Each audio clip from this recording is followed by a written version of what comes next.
Servadi News TV avec Rebecca Pukuta Servadi. Pour le but kanisa ke kobengana kabila kabila bima. On avait créé que le mal du Congo s'appelle Kabila.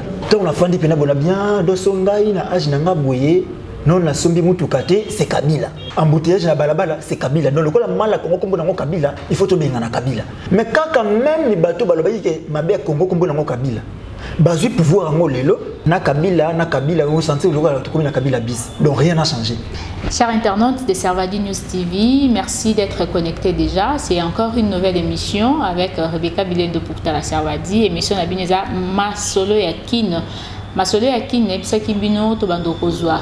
À différentes personnes poto solana bango Masolo ya mboka. Bolandi bongo ba émission uti koleka mais le lelo sur toujours solana ndeko Mustafa Kalambay donc yi azali bongo activiste proche de la démocratie si je me trompe pas.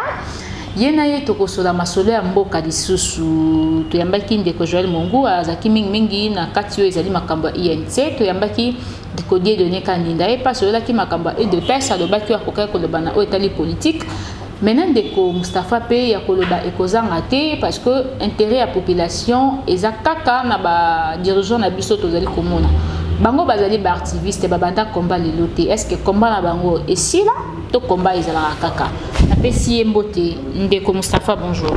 Mbote, maman Rebecca. Internaute à Servadi News Télévision, Bazo Landayo. Oui, surtout, on a Pesi Mbote Mingi. Mbote na Bakongomani, nous avons intérêt pour l'occasion, madame Okolanda, et surtout, nous avons s'abonner à la nouvelle chaîne. Oui, chaque jour, rendez-vous dans le canal. En tout cas, Ndeko Nangaï, Landry Okocha, s'abonner pour faire abonner. Il y a papier pour s'abonner. Voilà. Mustafa Toebi Obongo na casquette activiste proche de la démocratie. Nakosi? Karabongo to kende susu wapi? Biso to ngande démocratie. Proche de la démocratie Mustafa combat na bino bobanda ngo banda kala. Lelo bokoma na wapi na niveau combat obino ba activiste bomé ma biso na bato toza ba activiste c'était to kota na ba vision na bino. Lelo combat na bino ezaka kaka to combat katana. Non, combat to katana tant que Mboke Zanan, il faut continuer à bunda. Et pourtant que le loco te bundé là qui dans tout le monde vraiment qui bondité et que c'est mal possible là. Tout comme ça combat encore qui toque. Pour tout le monde la minute de qui se repose à bunda. Tout le monde qui est non, il faut te bunda sous. Pour le but de canisa qui est bengana Kabila bima. Tu as ça lutte moto bengana Kabila on avait créé que selon dire à certains politiciens entre guillemets comme ce qu'on a simbi micro boîte le mal du Congo s'appelle Kabila. Donc, on a fait des bien de songai na ajinanga boye non la sombi mutukate c'est Kabila. Ce qui ngande na bo na lta mumbule no kaka totambulaka embouteillage na balabala c'est Kabila. Donc le la mal Congo kombo na Kabila, il faut to benga na Kabila. Donc tout le monde a qui oui, OK, na to comme na point tout le monde a qui mobiliser, il faut to benga na Kabila. Mais quand même les bateaux balobayi ke mabe Congo kombo na Kabila.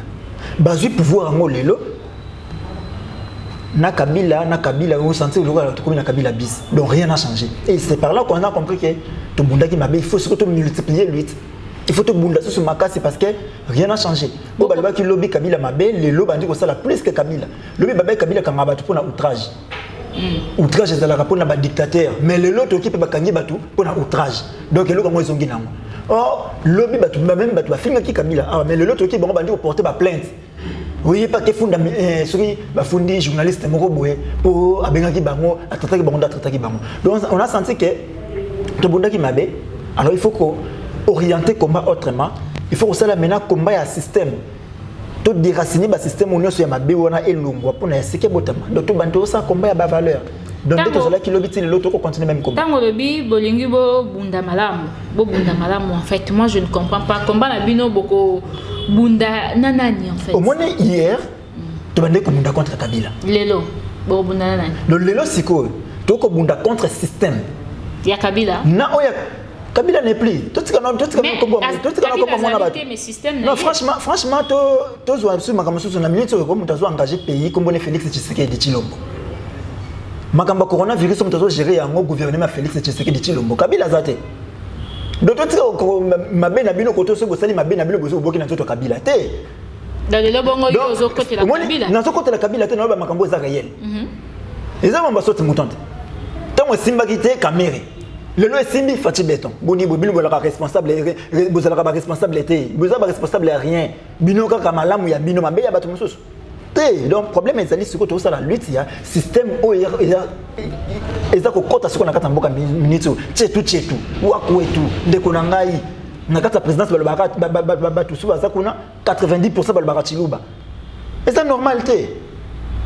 Et pour ça otali baleza ndeko ya bazana kata kuna. C'est normalité. C'est ça qu'on doit combattre maintenant.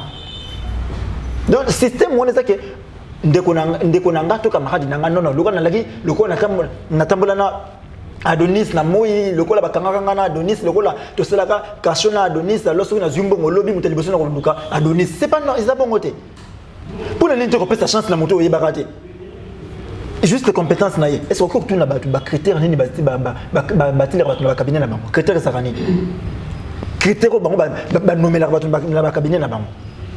Voilà, ndeko tala na bengo ndeko de donner limbisa ndeko Mustafa to keneno malembe tango yo lobi kozali activiste proche de la démocratie. Le lobongo démocratie avec l'arrivée du président Félix Tshisekedi to komisaki yango loko moko lokwa publicité loko moko boy. Mais le lobongo démocratie ezapé loko il faut profiter na ezali intérêt à population. Depuis l'arrivée du président Félix, la population profite quoi jusque là? Moni tango to parce que les activistes combat la bino ya mwana vous avez besoin ya ko assurer ya ko bunda pona petit peuple intérêt ya population ont profité na nini depuis arrivé ya président Félix Tshisekedi et le côté to bénéficier de le côté parfois mon enfant d'aranga moko bonatali na bi mais est-ce que tout ce qu'on a fait là comme lutte ba gaz na balabala oui tout ça ba gaz jaune il y a rouge gaz autre aussi vous suka mingi na zolo mususu ozo sonde makasi na misu to yebaka na ba forme et mo fandi bwe cacho tout ça la moni qui bénéficie on na ba individu population congolaise est bénéficier na rien à combat c'est pourquoi il faut lutter encore et encore pour nous faire changer ma chose.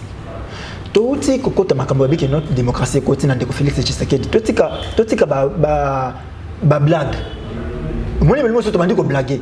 De loko là, ngai naza pro cash, loko na ligne de Félix Tshisekedi na bike yenda na démocratie. Pour la mutafandi na TV lobby a bengi yango démocratie. Mais tout ça n'était qu'avec Kabila, ceux qui ben Eliezer, ba Daniel Safou, ba Christelle Vouang, ba Bimba député, c'est parce qu'ils ont critiqué Kabila à la télé. Ce qui fait le long de pour battre babine de sangoyer pas pour préparer les années. Je ne sais pas si ça n'est pas préparer terrain là. Mais moi je sais que étant un bon journaliste qui sait respecter l'éthique et la déontologie, il fait la fierté actuellement de tous les journalistes. Alors ça mais la échantillon là. Ce moni babima député c'est parce qu'ils ont critiqué Kabila. Et ça me fait très mal au moni mutumusoi na TV boye quand même mutundo critiquer Kabila lobby na TV, le yeso na TV lobby que non, on est dans un état de droit, tu vas dire que le na TV. Bon lobby ba do le na radio. On dire ba na faire lobby pour le lobby na TV. Donc moni que na ne quotité. Parce que ce qui réellement comme un état de droit yango. Maman état de droit eza na monoko, eza respect ba texte. Bakangi caméra et tout le monde a créé état de droit. Maintenant balongoli kabundi na Assemblée nationale le kona économique complot FCC.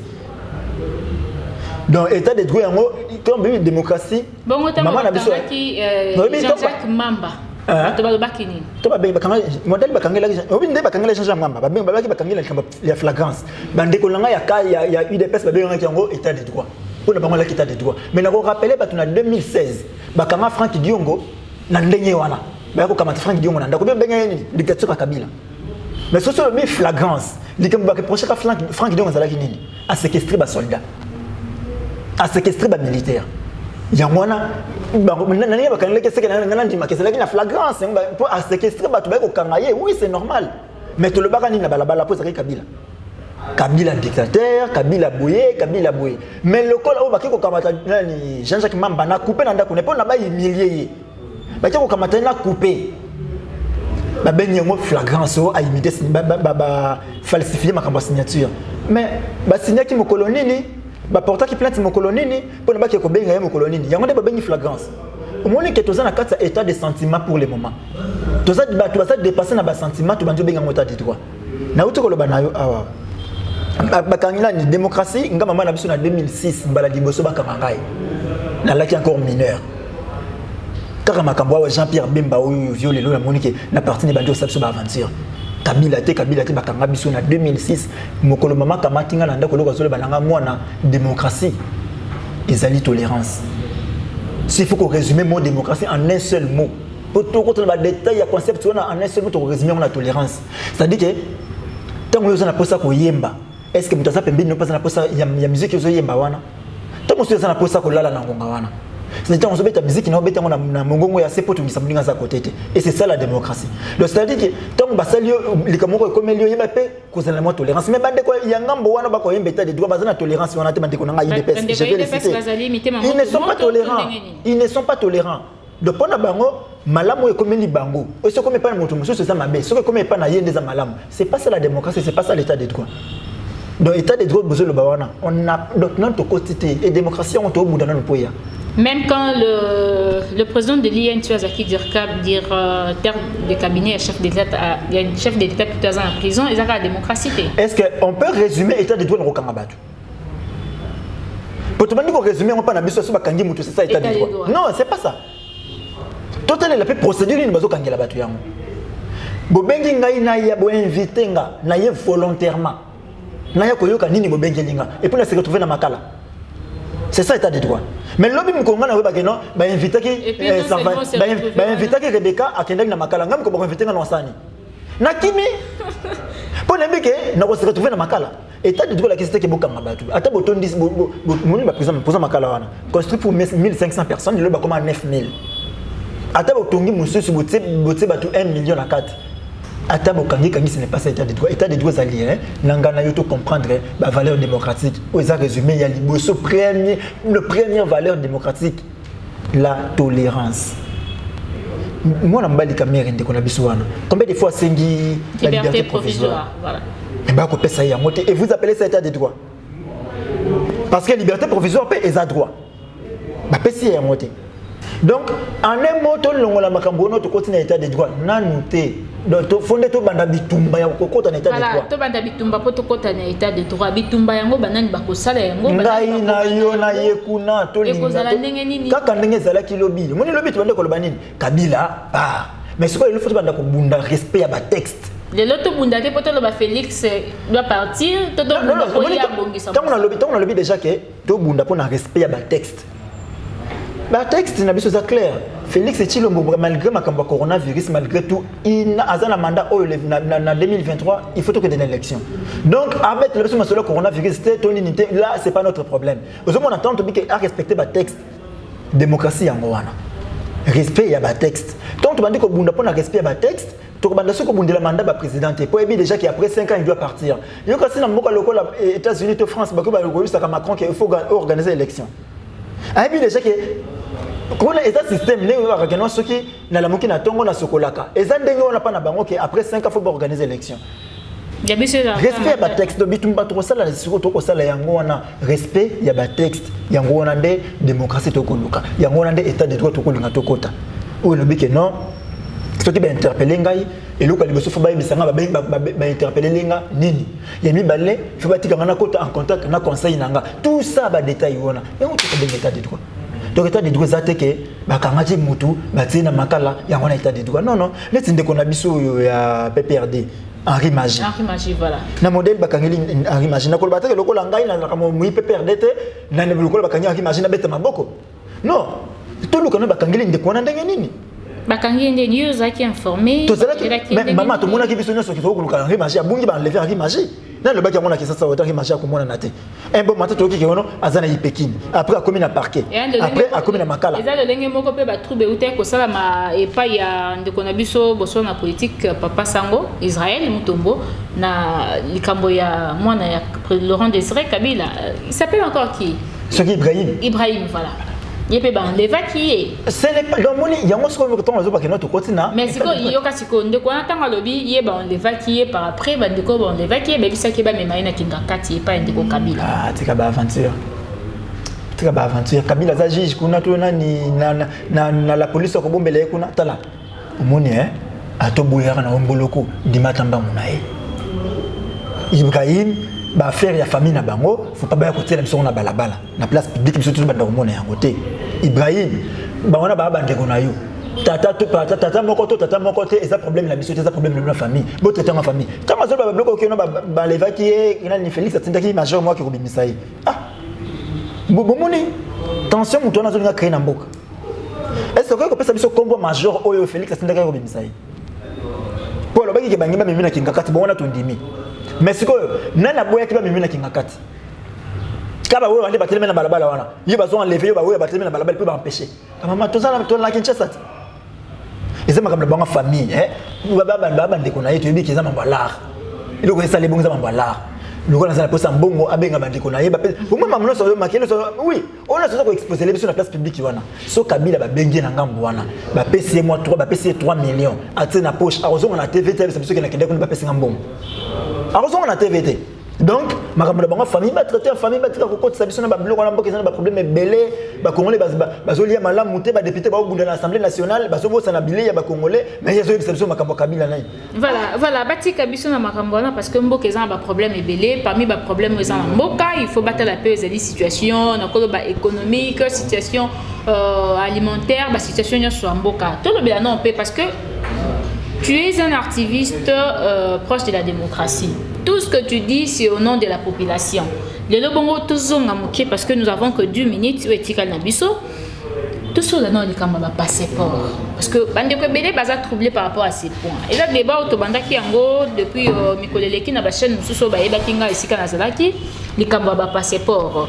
Le Lobongo, le président Ozaï Koloba Awatoti Kaye Penanoa Pe Maza Suna Bukondité Bakizaki est que y a un copie de passeport au moment où signé un contrat na bango na mon belge Mokoboy belge wana taki ba matériel na ye on gèle le passeport au lieu était comme là 25-40 $, le passeport est comme là 180 $, et pas il y a na ba bureau dans ba mbongo zo la kota na ba compte na bango privé. Congolais, le pose passeport à mon net, le passeport est le comoko de l'X. Dossier à moi, Zaki, non, boni, mais quand on peut expliquer, mais si tu as quand même une connaissance là-dessus. Oui, passeport, on a beaucoup. Sur Betty, le passeport, c'est qu'on va voyager. Sur Bimisi, passeport, c'est qu'on a l'art. Passeport, on a beaucoup de l'X. 250 $, 300 $ pour le passeport. Sur commune affaires étrangères, on a agent. Passeport est 300. Te nazana 300 te nazana te yaka na 280. Mais sur le côté na carte kuna ba rebi sabino prix normal 185 $.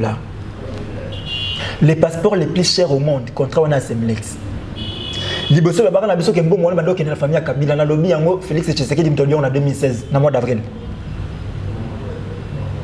Les passeports les plus chers au monde Aoutaka ni Maroc akiti na Ethiopian Line. Na Aoutaka match à Don Bosco na Moïse Katumbi. Tu as la marche lundi, il a voyagé samedi. Atiki biso to bima na balabala to kufa mais ya kenaye match à Don Bosco. Tant azonga il a rapso mon passeport.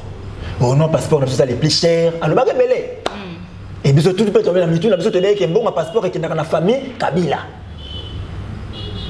La famille Kabila délire un bon passeport 185 $, wana ba mais la biso la famille Kabila.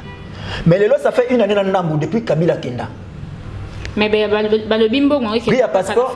C'est la maman. Ce que Félix a fondé c'est la famille Kabila. Hein? Donc il a fondé c'est la famille Kabila.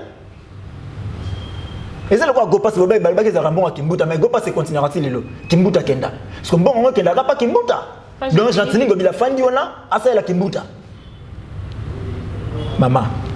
Affaire passeport, ministère affaires étrangères, il faut expliquer na ba Congolais.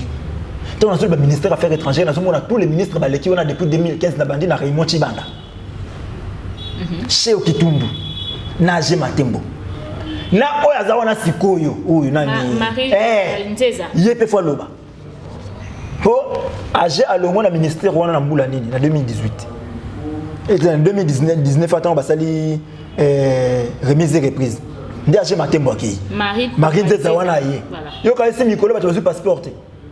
On a pris ni. Et surtout que Bauti Yango récemment à la loterie à États-Unis et Sengaki. Bah tu vas le passeport. Bah ça on a pris ni. Toujours pris on a ya kalana. C'est ce qui va toi kalabaliaki. Yepe sikoyo azolia. Ils nous doivent des explications. De te combiner par action moko. To. On a surtout ministère vraiment quantité industrielle devant faire étrangère wana. Pour nani.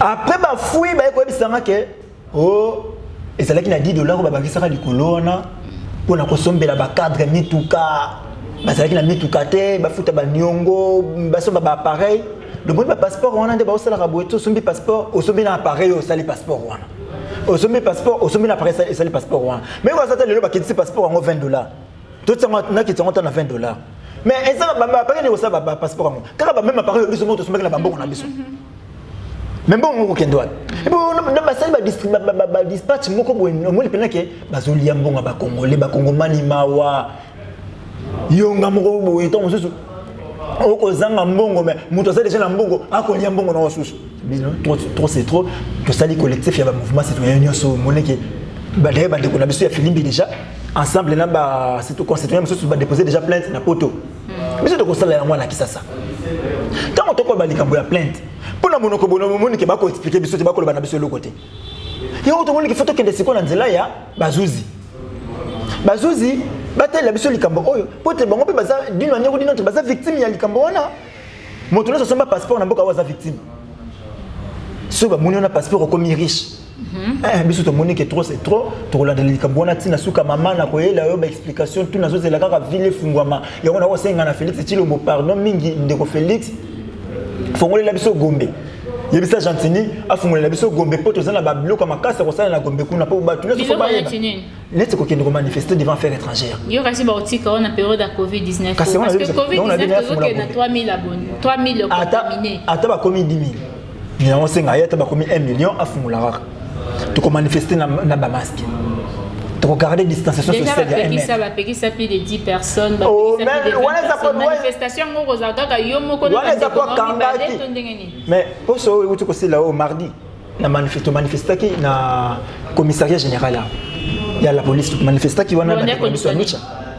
pona ko kotikela ba policiers nzoto na bango babomaki na Beni bakunda bango moko manifestaki wana to bisa général amurike tala ba soda na yo ba ko boma biso yango to yaki na cercueil moko titre symbolique tout que la bango place wana to manifester ki wana to ko calculer nombre to ko sala bango to ko mobiliser to ko garder distanciation sociale babi 1 mètre to ko sala bango 1 mètre et lo wana ko sala manaki et ko sala manaki sasa e banda pa na bino mama o leki na 50 ans lelo monna bato na balabala mbako kamata bibembe baza combien ba garder distance à 1 mètre ba lataki ba masque bon kaka bato ba manifester pona tout monde clair mata Félix yimo pas victime wana ezala ngo bloka métier yimo ko Félix za victime ya mamba passeport poisson ba passeport mutu to somba passeport na mboka za victime omwe bakabela ki yo fele mais soko somba ki yango za victime yango na obenga ba victime nyonso ya achat passeport baya to lobela yango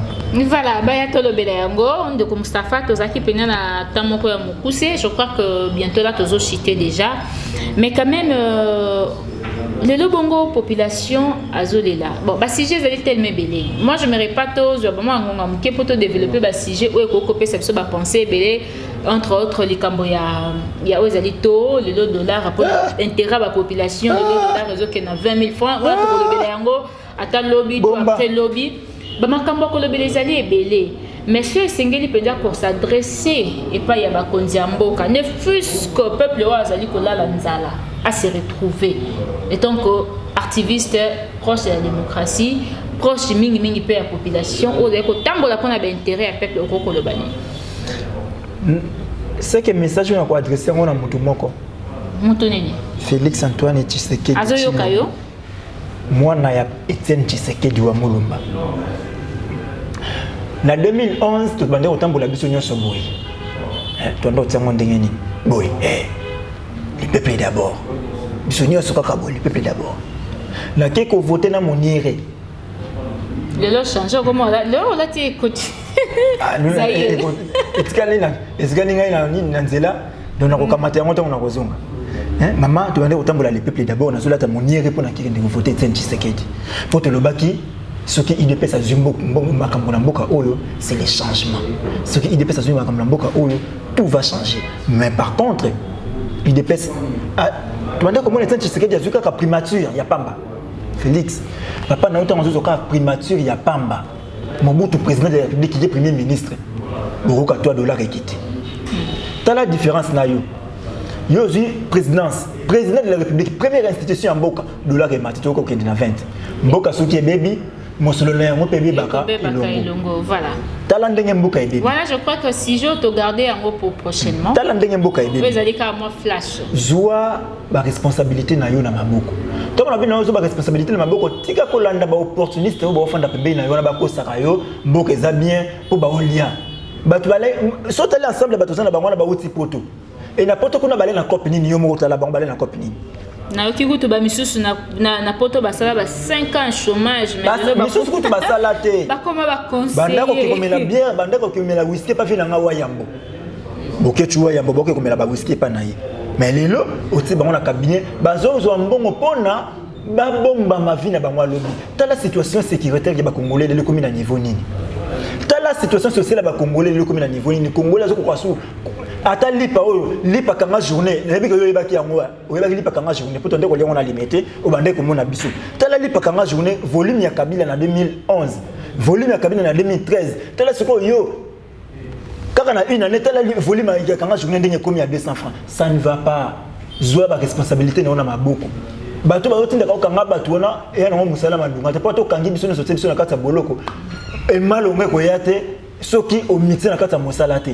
ministère de l'économie tout na mutu na ce que la premier ministre ya solo comment premier ministre on sozana na bosani ça ne va pas gouvernement na ye na ebité yo kutu sangoso na zoye baté na bande ko yo ka sangono mingi tango bande ko voyager bande ko ka sangono au voyager au comité de place au zomaki mais mikolo zo voyager tanzo ka so sangona ote zo ba responsabilité na yo na maboko mboka za na pose batu baza na pose ya kolia to za na pose ba Bretton Woods te oh Bretton Woods to kena mo sika moko te to kolia la Bretton Woods te bezo na pose ya kongola la muki na tongo allié fufu la midi allié moi kwanga mais système ya mort subite olala ki journée mobimba oseli kaka na 17h au lepola la lolia sur lobby na 17h en tout cas ezo simbaté voilà quelques remerciements na bandeko balandio na opesa ba remerciement na bato nyonso ba ko s'abonner puis ba ko partager émission ba s'abonner donc so ka otali émission et puis au s'abonner na remercier déjà biso po zu yango au partager yango muto au partager on a s'abonner na remercier pe susu et puis merci na yo pour l'opportunité puis occasion yo et de konangai Landry Okocha Christian Bopati le référendum de Paris et surtout tous les résistants et les activistes au Bako Bouna solo et surtout et surtout no ba teki moli moté maman na lobi na yo boloko lobi ke mbalasima na ozonga to kozonga asusu voilà yango na émission yebisa ba activiste espace yango ya solo ekin donc on a besoin de combat ezaka pété ba combat télévision ça ya ba combat ya ba papa même somo kune bien que lelo ya banda combat na TV lelo se retrouver na makala mais to yeba ka ba activiste à makasi à partir ya ba combat la bango donc la télévision est là pour vos messages, vos revendications, tout ce que vous voulez que échanger dans Boka Servadi News Télévision et pour la bien. Bande konangai ba activiste, ba mouvement citoyen et za ba caisse de résonance ba politicien té. Au moni kala et la raso qui mouvement citoyen, ata politicien mo so ki a bangi. Mais le lo ba mouvement citoyen bangi ça rasouté. Pour et comme ba caisse de résonance ba politicien. Question oh il y a besoin qu'on nuire mon tel à kamati dossier PC bino sans vérifier boké na balabala tonga to zala lingomba na biso pe tonga to zala salut na loko moka bon on tombe matin oh non monsieur Nyamugabo a détourné bon ba il y a nord qui vous soki ya sud qui vous kuna liaka mbongo ba dossier belé mais to tindi batu ba koti en contact na ye to kamati ba élément on a trouvé le mouton ngana pe innocent ngam ko naza parmi batu ba komela ki j'ai la numéro na je l'ai écrit atindeli nga article moko boye déjà publié na mois de début mai awa vers le 17 mai natangi yango na comprendre que il y a déjà un réseau ba mafia ba comment utiliser ba mouvement citoyen so na yoki ka kuna ni kamoza ndenge ni na lo bole ka mouvement citoyen ba mouvement citoyen ba ko kitana balabala bango bazongi sima ya mutu wana ketala kuna bazo dénoncer makambo boye et comme cop donc ba mouvement citoyen cessez d'être la caisse de résonance des politiciens. Il y a frère au lobby. Action Mozali, nous en avons sur le terrain. biso toza partout masolo ya kine etambolaka et puis toza na ba émission comme toyoka ye donc toyoka mutu nyonso si suffit tokende koluka sika vérité zali on va descendre sans problème. Là, les alliés Servadi, News Télévision. Donc, merci déjà. Je crois que tu as fini. Hein? Merci. Ok, merci beaucoup à Epsi Image. Merci Narichi Pukuta. Merci na famille Pukuta Nyonso. Hein? Mes soeurs, mes frères, mes parents. Na bande Nyonso pe ba pesinga espace yo. Donc, je vois Nelson Kanza, Jonathan, papa Abraham, bande Nyonso. Oh, bako j'appelle Bakou ya kolanda biso à travers cette nouvelle chaîne YouTube Servadi News Télévision. To sengi bino eloko semoko. Go s'abonner, votre chaîne est là, communication facile les andéawa, toro kaka moto nyonso, hein, couleur politique a exacté, a exact espace ezapo na baimboka. On ne sait pas qu'il y a un apport de l'intérêt à la population. Akoya wana po apé ça peut makadisa bandeko bazay ko diriger, c'est pas que ozana bokondi kuno yo kaka sous conseil té biso to ko imposer bino ba conseil ya ba bato bino bo monda ka ba na ba niveau assez de quoi bino bo comment ba niveau likolo po bo changer. Voilà, merci beaucoup na Binonyonso. Donc c'était la Rebecca Billet de Pukuta, la Servadi. Je crois qu'on va se voir encore prochainement à travers une autre émission. Au revoir.